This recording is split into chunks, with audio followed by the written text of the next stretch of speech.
Hello everyone. आज देखिए हमने लास्ट वाले लेक्चर में डेफिनेट इंटीग्रल का जो है थ्योरेटिकल पोर्शन मैंने कराया था। ठीक है, उस पर कई सारी प्रॉपर्टीज़ थी तो उन प्रॉपर्टीज़ को भी हमने डिस्कस कर लिया था और उस प्रॉपर्टी पे बेस एक दो हमने सिंपल क्वेश्चंस लगाए थे।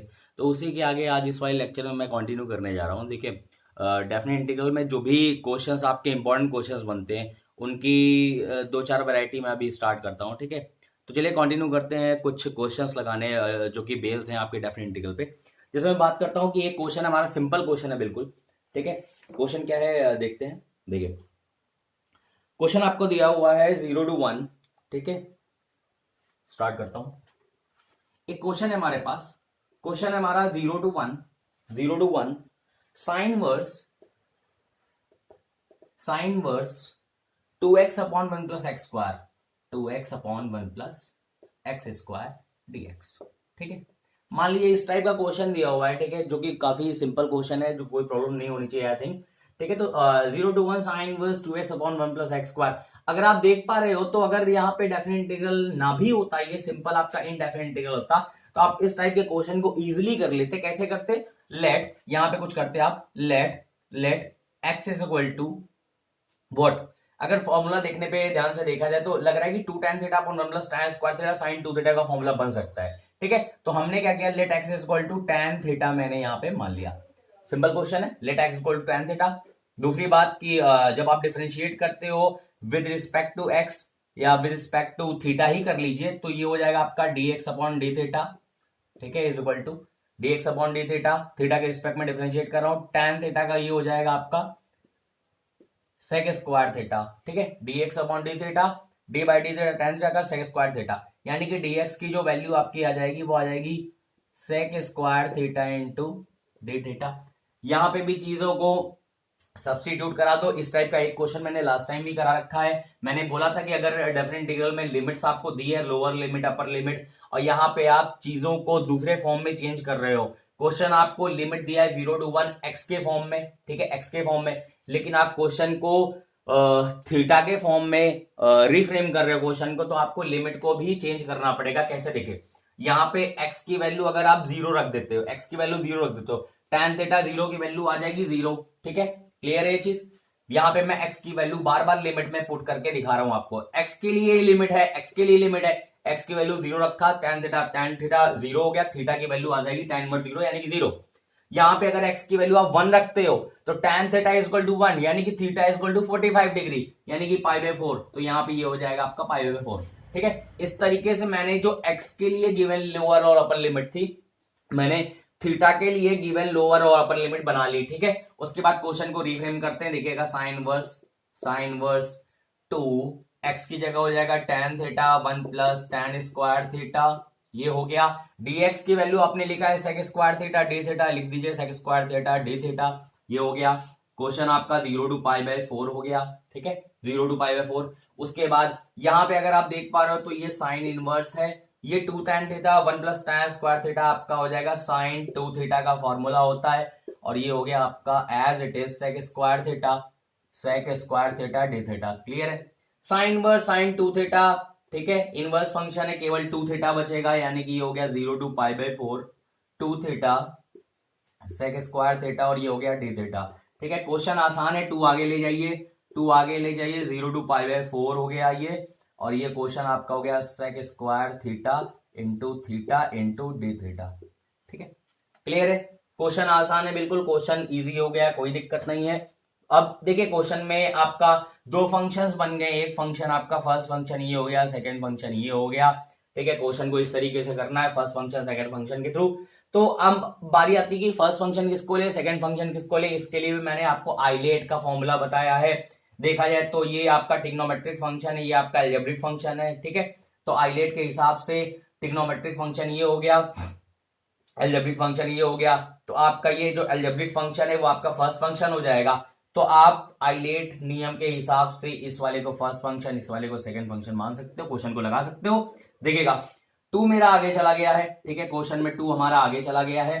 क्वेश्चन में करना स्टार्ट कर रहा हूं, आप क्वेश्चन को इजिली करिए, एक ब्रैकेट लगा लीजिए।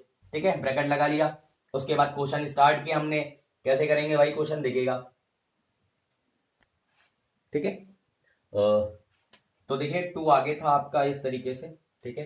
क्वेश्चन आप करना स्टार्ट कर रहे हो, 0 to π/4 है। मैं अभी जो लिमिट्स है उसको नहीं ले रहा हूं, मुझे question indefinite integral sec square theta theta के फॉर्म में क्वेश्चन करना है। ये मेरा फर्स्ट फंक्शन, ये मेरा सेकंड फंक्शन। मैं स्टार्ट करता हूँ। फर्स्ट फंक्शन को मैंने छोड़ दिया, ठीक है। उसके बाद आप बोलते हो integration of second function, integration of second function यानी कि sec square theta d theta minus whole integration, ठीक है, एक ब्रैकेट लगाते हो आप, डिफरेंशिएशन ऑफ फर्स्ट फंक्शन यानी कि थीटा, फिर उसके बाद इंटीग्रेशन ऑफ सेकंड फंक्शन यानी कि sec square theta d theta, उसके बाद ये जो ब्रैकेट आप लगाए हो करली का होल इंटीग्रेशन यानी कि डी थीटा ब्रैकेट क्लोज, ठीक है। आप सोच रहे हो कि ये अभी लिमिट कहां चली गई, ठीक है। मैं आपको बता रहा हूं लिमिट लगाने का बड़ा अच्छा तरीका है, आप पूरे फंक्शन को इनडेफिनिट इंटीग्रल मान के सॉल्व कर लीजिए, बिल्कुल इस तरीके से ब्रैकेट के बाहर 0 to π/4 लिमिट चला दीजिए, कोई प्रॉब्लम नहीं है, ठीक है। तो क्वेश्चन ये हो गया 2।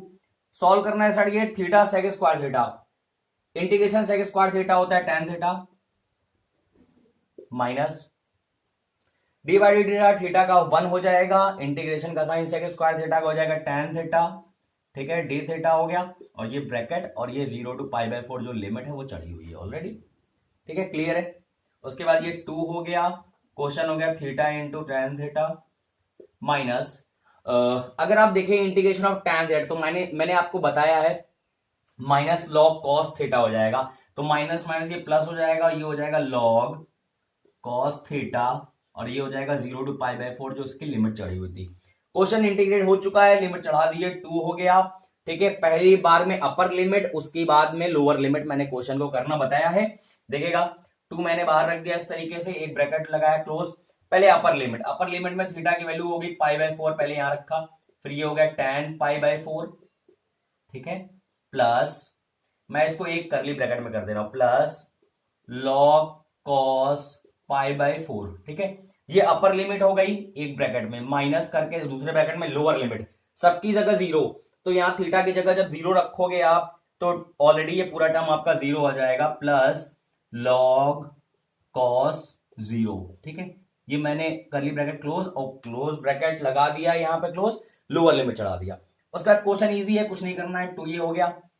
यहां पे आप देखिए tan π/4, 45 की वैल्यू 1 आ गई, यानी कि पहले वाले ब्रैकेट में आपका आएगा π/4, ठीक है, ये बच्चा π/4, tan π/4 1, log cos π/4, cos π/4 45 की वैल्यू थी 1/√2, यानी कि आपका आ जाएगा प्लस log 1/√2, ये पहले वाले ब्रैकेट से वैल्यू आई है।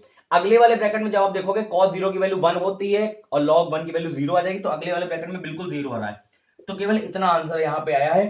थोड़ा इसको अगर आप और सिंप्लीफाई करना चाहते हो, इज इक्वल टू 2 लगा के π/4 लिख रही है, ये log 1/√2 को log m अपॉन n के फॉर्मूला से log m यानी कि log 1 की वैल्यू 0 आ जाएगी, माइनस log n यानी कि माइनस log √2, यानी कि log √2 का मतलब 2 की पावर 1/2, तो ये हो जाएगा 1/2 log 2, ब्रैकेट ओपन कर दीजिए, ठीक है, ब्रैकेट ओपन कर देंगे तो आप अंदर चला जाएगा, ये और सिंप्लीफाई होने के बाद 2 मल्टीप्लाई हो जाएगा, ये हो जाएगा पहला वाला टर्म π/2 माइनस अगले वाले ब्रैकेट में 2 कैंसिल हो जाएगा, log 2 आ जाएगा, यानी कि आ गया log 2, ठीक है।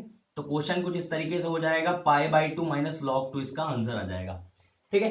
क्वेश्चन आसान है, इनडेफिनिट इंटीग्रल को मान के आपने सॉल्व किया है, बाद में लिमिट चला दिया 0 to π/4, जिस तरीके से चेंज किया था, आपका आंसर π/2 माइनस log 2, ये आंसर आ जाएगा, ठीक है। तो क्वेश्चन आसान था, इसी तरीके सारे क्वेश्चन होंगे। देखिए अगला क्वेश्चन मैं करने की कोशिश करता हूं, देखिएगा, ठीक है। देखिए अगला क्वेश्चन करने की कोशिश करता हूं। क्वेश्चन क्या है हमारा, क्वेश्चन नंबर 2 हो जाएगा ये वाला।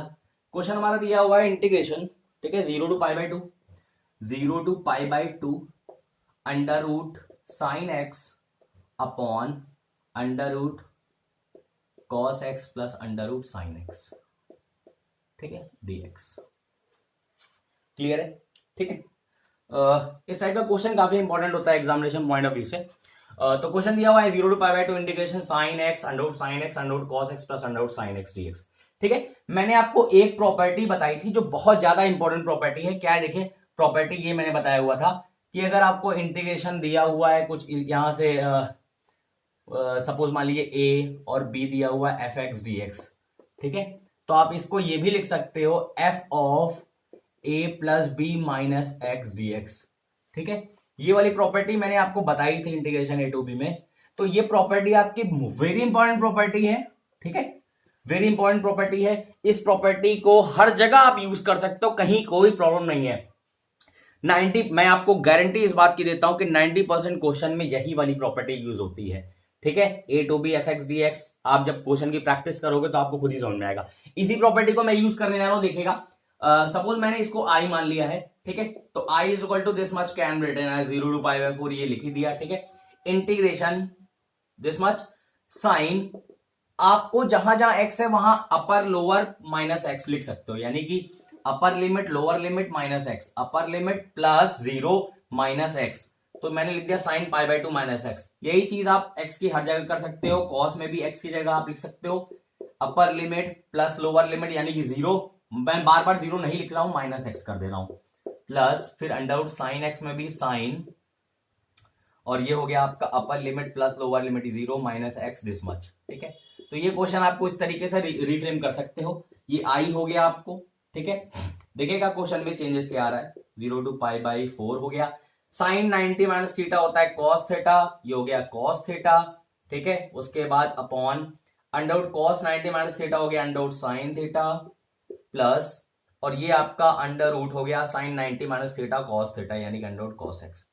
एक चीज देख सकते हैं, मैंने यहाँ पे आई माना था, अगर मैं इसको क्वेश्चन 1 मान लू और जो लास्ट में आया क्वेश्चन 2 मान लू, इक्वेशन 2 मान लू, मैं दोनों को जोड़ देता हूं बाय 1 प्लस 2। ठीक है, दोनों को ऐड कर देता हूं। दोनों को जैसे आप ऐड करोगे इधर आ जाएगा आपका 2i is equal to, add करोगे 0 टू पाई बाय 4 हर जगह है, सॉरी यहाँ पे पाई बाय 2 था, पाई बाय 2 मैं कर दे रहा हूं, 4 नहीं था, पाई बाय 2 कर दे रहा हूं। 0 टू पाई बाय 2 हो गया, 0 to pi by 2, 0 to pi by 2 limit ये कॉमन आ गई, अंडर रूट साइन एक्स, चूंकि देख रहे हैं डिनोमिनेटर दोनों का सेम है, जब आप ऐड करोगे तो डिनोमिनेटर दोनों का सेम है, तो एक equal single denominator under root sine x plus cos x आप लिख सकते हो। ठीक है, ये सिंगल डिनोमिनेटर है, दोनों का डिनोमिनेटर सेम है। जब डिनोमिनेटर सेम होता है तो न्यूमरेटर जुड़ जाता है, यानी कि ऊपर भी आपका हो जाएगा under root sine x plus under root cos x, इस तरीके से। अब आप देख सकते हो दोनों को जब मैंने जोड़ा तो मेरे लिए कितना आसान हो गया। ठीक है, क्या आसान हो गया, जो न्यूमरेटर लिखा है वही डिनोमिनेटर लिखा है, दोनों कैंसिल हो जाएगा, दोनों कैंसिल होने के बाद ये हो जाएगा आपका 2i is equal to 0 to pi by 2 हो गया, और दोनों कैंसिल होने के बाद केवल dx आपका बचा। ठीक है, केवल dx बचा, तो आप केवल dx की मतलब होता है x होता है, और x के लिए जब आप लिमिट चढ़ाओगे 0 टू पाई बाय 2 तो लाइक दिस, यानी कि अपर लिमिट तो पाई बाय 2 हो जाएगी, लोअर लिमिट जैसे आप लिखोगे 0, ठीक है, वो तो -0 वो तो खत्म हो जाएगा, -0 लिखने की कोई आवश्यकता नहीं, इसलिए मैं बार बार लिख नहीं रहा हूं यहाँ पे। ठीक है, लोअर लिमिट 0, तो आई है जो कि इंटीग्रेशन था ये निकालना था, इसका आंसर आ जाएगा आपका पाई बाय 4। ठीक है, तो I is equal to pi by 4, यही आपका आंसर है। क्लियर? तो क्वेश्चन देखिए आपके लिए कितना आसान था ये वाला, मैंने ये वाली प्रॉपर्टी को यूज किया है, लगभग सारे क्वेश्चंस में आप इसी प्रॉपर्टी को यूज कर सकते हो, क्वेश्चन आसान हो जाएगा। ठीक है, प्रैक्टिस से आपको समझ में आएगा कौन सी प्रॉपर्टी ज्यादा इंपॉर्टेंट है, कौन सी प्रॉपर्टी कम इंपॉर्टेंट है। तो क्वेश्चन आई थिंक आपको समझ में आया होगा। ठीक है, चलिए मैं आगे नेक्स्ट क्वेश्चन करता हूं। ठीक है, देखिए 2 क्वेश्चन हम लोगों ने डिस्कस कर रखा था, नेक्स्ट क्वेश्चन में लगाने की कोशिश करता हूं, देखिए क्वेश्चन क्या है। ठीक है, क्वेश्चन में कुछ ऐसा कह रहा है, व्हाट, देखिए क्वेश्चन हमारा question number 3, -5 to +5 mod of x plus 2 dx। ठीक है, प्लस 2 dx क्वेश्चन आपका ये। ठीक है, ये क्वेश्चन है, क्वेश्चन को देख के आपको थोड़ी सी प्रॉपर्टीज को रिकॉल करना जरूरी होता है कि क्या कोई प्रॉपर्टी इसमें यूज हो सकती है। तो अगर हम क्वेश्चन को ध्यान से देखें तो मैंने एक प्रॉपर्टी आपको बताई थी, -a2 + a fx dx। ठीक है, 2 केसेस बताए थे, -a2 + a fx dx what, तो इसमें एक बताया था कि एक हो जाता है 0 to a fx dx, यानी कि आप -a से +a ट्वाइस आगे लगा तो 0 से a तक fx dx कर लो, अगर इवन फंक्शन होगा तो, इवन होगा तो, और 0 हो जाता है ये चीज अगर आपका फंक्शन ऑड है। तो मुझे देखने से तो ऐसे ही कुछ लग रहा है -a to a, यानी कि -5 to 5 दिस मच, लेकिन देखिए क्वेश्चन जरा क्या इवन फंक्शन है या नहीं है, कैसे पता करते हैं इवन फंक्शन है कि नहीं है, x को -x से रिप्लेस कर दीजिए, x is replace by -x, अगर फंक्शन वापस fx आ जाता है तो आपका काम हो जाएगा, x को माइनस एक्स से रिप्लेस करिए, फंक्शन एफ एक्स नहीं आएगा। क्यों? माइनस एक्स रखोगे तो माइनस एक्स प्लस टू पूरा फंक्शन बदल जाएगा। ये ऑड फंक्शन भी नहीं है, क्योंकि ऑड फंक्शन क्या हो, x को माइनस एक्स से रिप्लेस करने पे आपका आंसर माइनस एफ एक्स आता है। तो अगर x को माइनस एक्स से रिप्लेस करते हो तो माइनस एफ एक्स भी नहीं आ रहा है, क्योंकि ये प्लस टू है। तो फंक्शन ना तो इवन है ना तो ऑड। तो ये वाली प्रॉपर्टी आपकी यहाँ पे यूज नहीं हो पाएगी, इस प्रॉपर्टी को यूज करने की कोशिश मत करिएगा, ठीक है। ये केवल इवन और ऑड फंक्शन के केसेस में यूज कर सकते हो। देखने से कुछ ऐसा लग रहा था, बट यूज नहीं हो पाएगा इस वाले क्वेश्चन में। मैं क्वेश्चन को दूसरे तरीके से करने की कोशिश करता हूँ। देखिए क्या, इस टाइप के क्वेश्चन मैंने बहुत बार कराए होंगे, ठीक है। अगर मॉड में दिया हुआ है क्वेश्चन और लिमिट वगैरह दी हुई है तो मैंने स्प्लिट करके क्वेश्चन को कराने की कोशिश किया था। देखिए क्या, ठीक है, मुझे एरिया निकालना है -5 से +5 मॉड एक्स प्लस 2 का। क्लियर है, ठीक है। क्वेश्चन बहुत ही आसान है, देखिए कैसे करता हूं। एक तो तरीका सिंपल, अगर आपको ग्राफिकल अप्रोच से बताऊं तो ग्राफिकल अप्रोच का तरीका बहुत ही आसान होता है। देखिएगा ध्यान से, क्वेश्चन करने की मैं कोशिश करता हूं ग्राफिकल अप्रोच से, उसके बाद थ्योरेटिकल अप्रोच से करूंगा। देखिएगा, मॉड एक्स प्लस 2, आपको मॉड ऑफ एक्स का ग्राफ पता है, मॉड ऑफ एक्स का ग्राफ पता है। मॉड एक्स प्लस 2 जब प्लस होता है तो मैंने आपको बताया था राइट साइड यानी कि लेफ्ट साइड में शिफ्ट होता है, अपोजिट साइड में, यानी कि मॉड एक्स प्लस 2 का ग्राफ कुछ ऐसा हो जाएगा।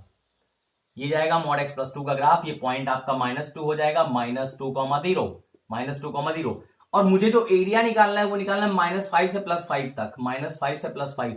ये हो गया एक्स की वैल्यू -5,0 और +5 मतलब यहां कहीं कुछ आएगा, हो सकता है यहाँ पे +5, ठीक है, 5,0। तो मुझे इतना -5 से +5 तक का एरिया निकालना है मॉड एक्स प्लस 2 का, ठीक है। ये एक्चुअल में यही होता है कि x इक्वल टू -5 ये वाली लाइन है, x इक्वल टू +5 ये वाली लाइन है, ठीक है। ग्राफ आपका ये बना हुआ है, तो ग्राफ और x एक्सेस और लोअर लिमिट अपर लिमिट के बीच का जो एरिया होता है वही आपको फाइंड आउट करना होता है, यानी कि ये एरिया ट्रायंगल का, ये एरिया ट्रायंगल आपको फाइंड आउट करना है, ठीक है। तो वैसे तो ट्रायंगल का एरिया फाइंड आउट करना काफी आसान हो गया क्वेश्चन आपके लिए। देखिए कैसे, मैं अगर आपसे कहूं कि ये डिस्टेंस कितनी है, बेस कितना है, तो आप बोलोगे सर ये -2 है, ये -5 है, यानी कि बेस आपका आ गया 3। 1/2 बेस इंटू हाइट, बेस आ गया 3। हाइट कितनी होगी अगर मैं आपसे पूछता हूं तो आप बोलोगे सर ये तो निगेटिव पोर्शन है, आपका ये -x+2 का ग्राफ है, -x+2 का ग्राफ है, -x+2 का ग्राफ है, ठीक है।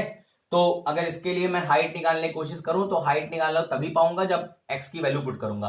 अगर x की वैल्यू यहां -5 रखता हूं, x की वैल्यू -5 रखता हूं, ये वाला ग्राफ ध्यान से देखिएगा, ये वाला जो ग्राफ आपका जा रहा है ये लाइन है -x+2 और ये जो ग्राफ जा रहा है ये लाइन है आपकी +x+2, ठीक है। तो दोनों में डिफरेंस समझिएगा।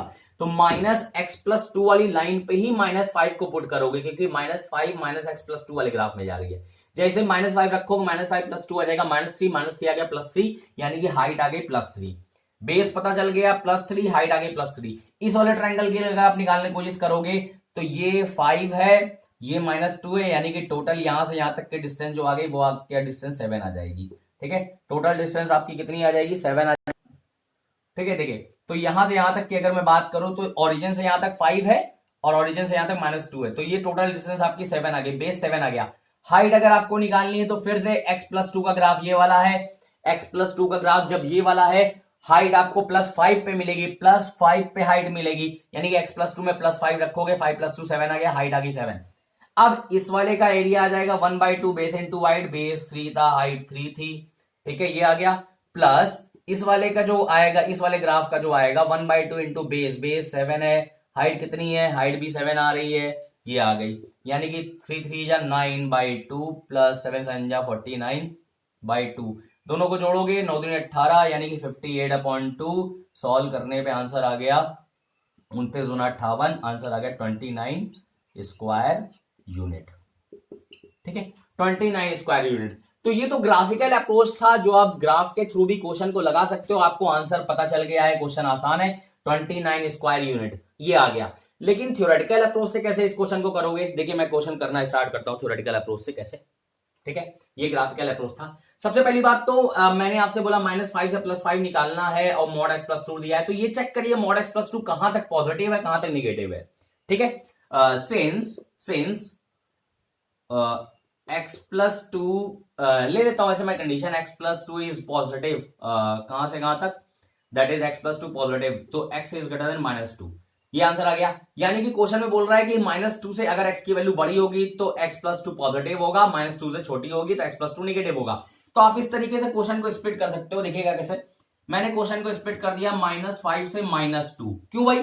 -2 जो है आपका एक बैरियर है, -2 आपका एक बैरियर है। -2 से बड़ा होगा तो x+2 पॉजिटिव, -2 से छोटा होगा तो mod x+2 नेगेटिव। यानी कि -5 से -2, जो कि -5 से -2 की जो वैल्यू -2 से छोटी है, तो आपका mod x+2 नेगेटिव आ जाएगा। ये हो जाएगा minus of this much x+2, ठीक है, माइनस ऑफ x+2, ये हो गया dx। ठीक है, क्लियर इतनी चीज? तो -5 से -2 मैंने x+2 को नेगेटिव ले लिया। उसके बाद -2 से +5 तक mod x+2 पॉजिटिव हो जाएगा। यानी कि अगर पॉजिटिव हो जाएगा तो पॉजिटिव होने का मतलब ये होता है, ये हो गया आपका x+2 और ये हो गया आपका dx विच इज पॉजिटिव। ठीक है, क्लियर है ये चीज? देखिएगा आगे, ये हो गया -5 से -2। इसको सॉल्व जब आप करोगे तो ये आपका आ जाएगा माइनस, मगर मैं माइनस बाहर ले लेना हूं, इसको हटा दे रहा हूं, माइनस मैंने बाहर ले लिया। सॉल्व करोगे x का हो जाएगा x² प्लस 2 का हो जाएगा 2x।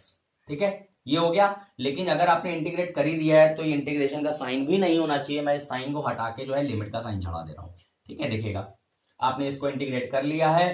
ठीक है, मैं यहाँ पे लिमिट का साइन -5 से -2 तक चढ़ा दे रहा हूं, बाहर माइनस साइन आपका मौजूद है। एज इट इज प्लस के साथ इसको इंटीग्रेट करोगे तो ये साइन आपका हो जाएगा x का x² प्लस 2x आ जाएगा -2 to 5।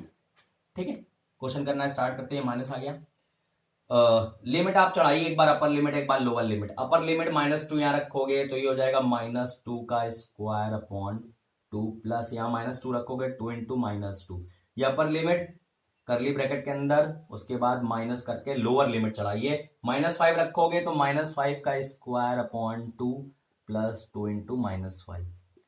तो इस वाले के लिए तो आपका लिमिट चढ़ गया, इसके लिए चढ़ाइए प्लस करके, प्लस इसके लिए लिमिट चढ़ाइए। अपर लिमिट है 5 लिखोगे, 5 का square plus 2 into 5 minus curly bracket close, फिर करली ब्रैकेट लोअर लिमिट -2 रखोगे, -2 का स्क्वायर/2 प्लस 2 इंटू -2। ठीक है, क्लियर है चीज? मैं सॉल्व करना स्टार्ट करता हूं। सॉल्व करूं, -2 का स्क्वायर 4/2 दैट इज 2 आ गया, यहाँ 2 आ गया, और 2 2 4, 2 - 4 यानी कि ये आ गया आपका -2। क्वेश्चन को थोड़ा सा जल्दी से करने की कोशिश करेंगे, ठीक है, क्योंकि ठीक है, तो क्वेश्चन को थोड़ा सा जो है न्यूमेरिकली जल्दी करने की कोशिश करेंगे, इतना टाइम नहीं होता है हमारे पास। ये हो गया आपका -2 का स्क्वायर 4/2 दैट इज 2, और 2 4 -4, 2 -4 दैट इज -2। पहला वाला आ गया आपका -2। माइनस के बाद जब आप दूसरा लिखोगे 5 स्क्वायर 25/2, ठीक है, यानी कि ये आपका आ जाएगा -25/2, -25/2। मैंने ब्रैकेट ओपन कर दिया तो -25/2, और ये 5 दूनी 10, 5 2 10, -10 प्लस 10 हो जाएगा, प्लस हो गया 10। ये आपका पहले वाले ब्रैकेट से, प्लस दूसरे वाले ब्रैकेट से देखिए क्या मिलता है। मैंने इसको सॉल्व करने की कोशिश किया, 5 स्क्वायर 25/2 पहला वाला, 5 2 10, ठीक है, ये आपका 5 है, अपर लिमिट थी, 5 2 10 हो गया, क्लियर है। उसके बाद माइनस कर दिया, लोअर लिमिट -2 का स्क्वायर 4/2 दैट इज 2, 2 जो 4 -4, 2 -4 -2 ये आ गया आपका +2। क्वेश्चन ऐसा कुछ हो गया। यहां आप सॉल्व करते हैं, 10 - 2 यानी कि 8, माइनस ओपन हो गया, ये आ गया -8, और ये माइनस माइनस प्लस हो गया 25/2। ठीक है, उसके बाद प्लस लगा दिया मैंने यहाँ पे 25/2, फिर से है आपका 10 2 हो गया 12, यानी कि ये हो गया 12। ठीक है, क्वेश्चन 12 - 8 ये आ गया आपका 4, और ये आपका 25/2, ठीक है, 25/2 दो बार है तो ये आएगा 25 एक बार, 25/2 आधा 25 आधा 25 एक 25, 25 प्लस 4 आपका आ गया 29, दैट इज 29 स्क्वायर यूनिट आपका आंसर। जो कि यहां पे आंसर आ रहा है वही आंसर आपका यहां पे भी आ रहा है, तो क्वेश्चन बिल्कुल सही सॉल्व हुआ है। तरीके आपके पास दोनों है, थ्योरेटिकल मेथड से भी आप कर सकते हो, क्योंकि mod x+2 का ग्राफ मुझे प्लॉट करना आता है। एक बात मैं आपको बताना चाहूंगा, देखिए क्वेश्चन थ्योरेटिकल और ग्राफिकल दोनों अप्रोच से हो सकता है इंटीग्रेशन में। अगर आपको ग्राफ इजीली पता है तो आप ग्राफिकल अप्रोच से भी कर सकते हो, ठीक है। अगर आपको ग्राफ इजीली नहीं पता है तो आप थ्योरेटिकल अप्रोच डायरेक्ट लगाना स्टार्ट करिए। क्योंकि mod x+2 का ग्राफ आसान था इसलिए मैंने डायरेक्ट दिखा दिया क्वेश्चन करके, तो क्वेश्चन दोनों तरीके से कर सकते हो, ठीक है। तो चलिए इसके आगे नेक्स्ट क्वेश्चन हम लोग लगाने की कोशिश करते हैं, ठीक है। तो देखिए इस तरीके से एक और क्वेश्चन लगाने की कोशिश करता हूं। देखिए क्वेश्चन नंबर 4 है आपका। क्वेश्चन नंबर 4, क्वेश्चन में कह रहा है कि -π/2 से +π/2, -π/2 से +π/2 फंक्शन दिया हुआ है आपको sin² dx, ठीक है। क्वेश्चन दिया है -π/2 से +π/2 sin² dx, ये क्वेश्चन दिया हुआ है। क्वेश्चन लगाने की कोशिश करते हैं। देखिए पिछली बार जो क्वेश्चन था बिल्कुल वैसे ही कुछ क्वेश्चन है, यहां भी -π/2 से +π/2, न्यूमेरिकल वैल्यू बिल्कुल सेम है, एक में माइनस है और दूसरे में प्लस है, sin² dx। तो जितनी बार भी मैं इस तरीके से देखूंगा माइनस से प्लस की तरफ, तो फंक्शन चेक करूंगा इवन फंक्शन है कि ऑड फंक्शन है। sin² की अगर मैं बात करूं तो ये आपका इवन फंक्शन है। कैसे देखिए, अगर आप x को -x से रिप्लेस करते हो, यानी कि sin² तो है ही है, sin² तो है ही है, ठीक है, जहां पे x है वहां -x लिख दिया, तो जाहिर सी बात है कि स्क्वायर का मतलब यही है कि आप बाहर भी स्क्वायर लगा सकते हो। This much sin -x minus sin x होता है, minus sin x, but square की वजह से ये प्लस हो जाएगा, sin x आ जाएगा। तो x को -x से रिप्लेस किया तो ये आपका sin² x आ गया वापस, इवन फंक्शन है। मैंने आपसे बोला था अगर इवन फंक्शन होता है तो लोअर लिमिट में 0 लगा देते हैं, ऊपर वही π/2 लिखते हैं, लेकिन बाहर डबल कर देते हैं। तो मैंने बाहर डबल करके 0 to π/2 कर दिया। क्वेश्चन हो गया आपका sin² dx, ठीक है। लिमिट मैंने यूज कर लिया है और प्रॉपर्टी मैंने यूज कर लिया है। क्वेश्चन आपके लिए आसान हो गया। इस चीज को मैं अगर आई मान लूं तो मेरे लिए क्वेश्चन और आसान हो जाएगा। देखिए कैसे, ये आई हो गया, ठीक है। उसके बाद ये i = दिस मच 2 हो ही गया है, 0 to π/2। मैंने एक चीज आपको और बताया था कि अगर क्वेश्चन इस तरीके से 0 to π/2 sin² dx, आप दूसरी प्रॉपर्टी ये जो कि यूनिवर्सल प्रॉपर्टी है, x की जगह आप लिख दोगे π/2 - x, और ये होगा आपका dx, ठीक है। तो एक प्रॉपर्टी तो मैंने -π/2 से +π/2 0 to π/2 डबल कर दिया क्योंकि फंक्शन इवन था, इस तरीके से लिख दिया। दूसरी प्रॉपर्टी जो कि यूनिवर्सल है, कभी आप ऐसा मत सोचिएगा कि एक क्वेश्चन में केवल सिंगल एक ही प्रॉपर्टी यूज होगी। किसी भी एक क्वेश्चन में आपको 2 या 2 से ज्यादा प्रॉपर्टी, एक प्रॉपर्टी कुछ भी यूज हो सकता है, ठीक है। तो पहली प्रॉपर्टी में मैंने इवन फंक्शन की प्रॉपर्टी यूज करके तो ट्वाइस करके आगे बढ़ा दिया।